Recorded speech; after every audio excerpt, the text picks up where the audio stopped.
Megastar Prabhas సరసన మెరవబోతుంది శ్రీవల్లి. పుష్పరాజుతో చిందేసిన ఈ lady animal కి బంపర్ ఆఫర్ వచ్చింది. యానిమల్ హిట్ తర్వాత మూడో అతిపెద్ద పాన్ ఇండియా మూవీ చేయబోతుంది. ఆల్రెడీ పుష్ప యానిమల్ తో స్వింగ్ లో ఉన్న తన చేతిలో పుష్ప 2 ఉంది.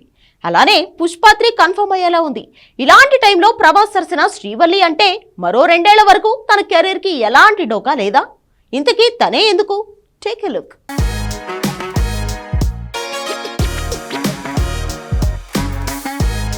రష్మిక మందన్న టాలీవుడ్ లో 3 కోట్లపైనే తీసుకుంటోన్న హీరోయిన్. తను ఎంత నేషనల్ క్రష్ అయినా తన క్రేజ్ సౌత్ లో తగ్గుతోంది.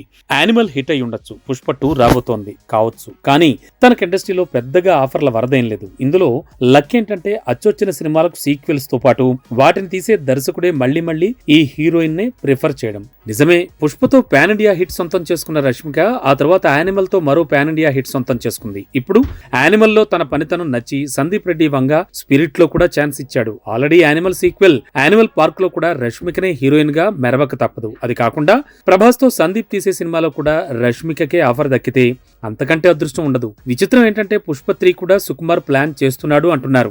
అదే నిజమైతే Pushpa 2, Pushpa 3, animal park, spirit ఇలా 4 పాన్ ఇండియా మూవీలతో కనీసం 2 ఏళ్ల వరకు రష్మికకు ఢోకా లేదు. అంతేనా, మొన్న కల్కిలో ప్రభాస్ తో జోడీ కట్టిన దీపికాతో జోడీ కట్టేందుకు బన్నీ సిద్ధమయ్యాడు. త్రివిక్రమ్ మేకింగ్ లో ప్రాజెక్ట్ కన్ఫర్మ్ చేశాడు. ఇప్పుడు బన్నీ లేడీ శ్రీవల్లితో ప్రభాస్ జోడీ కడుతున్నాడు. అలానే దేవర బ్యూటీ జాన్వితో రామ్ చరణ్ మూవీ కన్ఫర్మ్ అయ్యేలా ఉంది. ఇలా ఎంతమంది హీరోయిన్లున్నా వీళ్ళు చేసే పాన్ ఇండియా మూవీలకు మాత్రం జోడీలను రిపీట్ చేస్తున్నారు.